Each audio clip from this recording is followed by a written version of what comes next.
Salut et bienvenue à toi. Aujourd'hui, nous allons vous parler de comment se fait le suivi d'un bac au 4e jour et au 10e jour. Nous avons par exemple cet étudiant qui, après avoir élaboré ses bacs, après le 4e jour, il a fait ce qui lui a été demandé pendant la formation théorique. Et voici le 10e jour, il est arrivé au niveau de ses bacs et il a cru qu'il n'y avait pas de production, ni de lave, ni de production dans le bac. Du coup, au lieu de faire ce qui lui a été demandé pendant la phase théorique, il a voulu lui-même vérifier. Regardez, on ne fait surtout pas ça. Il a commencé à dépouiller et à saccager son bac pour voir s'il y avait eu ponte alors qu'on avait donné déjà des indices pendant la phase théorique.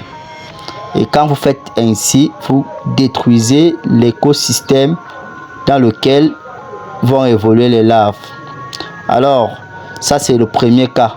Donc, pour vérifier déjà un bac pendant le suivi, il y a certains paramètres qu'on doit prendre en compte. Déjà, au niveau des pondoirs, nous avons les petits trous sur les pondoirs. Nous avons les trous sur le substrat. Nous avons ce deuxième étudiant qui a suivi parfaitement bien sa formation. Il est ici au 15e jour. Il vérifie son bac d'abord. Il vérifie si le bac est encore humifié. Après cela, il regarde les trous qu'il y a au niveau du bac sur le substrat. Après avoir regardé les trous qu'il y a au niveau du bac sur le substrat, il va regarder en dessous des pondoirs. Vous levez simplement les pondoirs sans toutefois les déplacer. Levez simplement les pondoirs sans toutefois les déplacer. Et c'est ce que cet étudiant va faire. Après avoir regardé si son substrat est bien humide, il regarde au niveau du substrat s'il y a des trous. Après avoir regardé cela, il lève simplement les pondoirs sans les déplacer. Et il s'aperçoit aussi que dans le substrat où il y avait les pondoirs, on a des trous et on a la présence des larves qui sont au-dessus. Parce que c'est pas obligé que vous retrouvez les larves au-dessus. Il finit avec le premier pondoir, il soulève le second pour vérifier si tout se passe bien dans son bac. Voilà la présence des trous dont on parlait.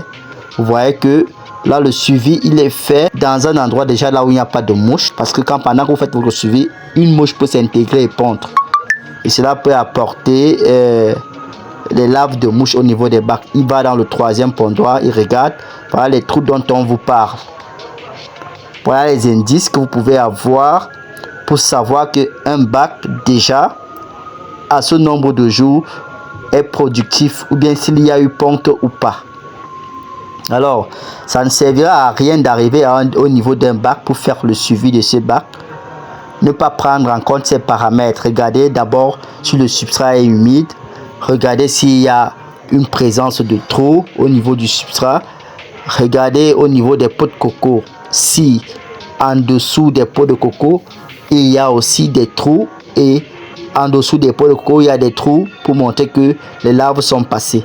Si vous voyez tous ces indices dans un bac de production, ça veut dire que le bac se porte bien. Bon, s'il y a maintenant eu une intrusion au niveau du bac, vous allez remarquer qu'il y a des œufs de mouches en pleine formation de cocon qui seront autour du bac et vous allez les nettoyer. Essayez de faire un petit entretien avant de refermer le bac. Alors pour plus d'explications ou bien pour approfondir encore votre connaissance en ce qui concerne l'entretien des bacs, veuillez nous contacter. Merci, à la prochaine.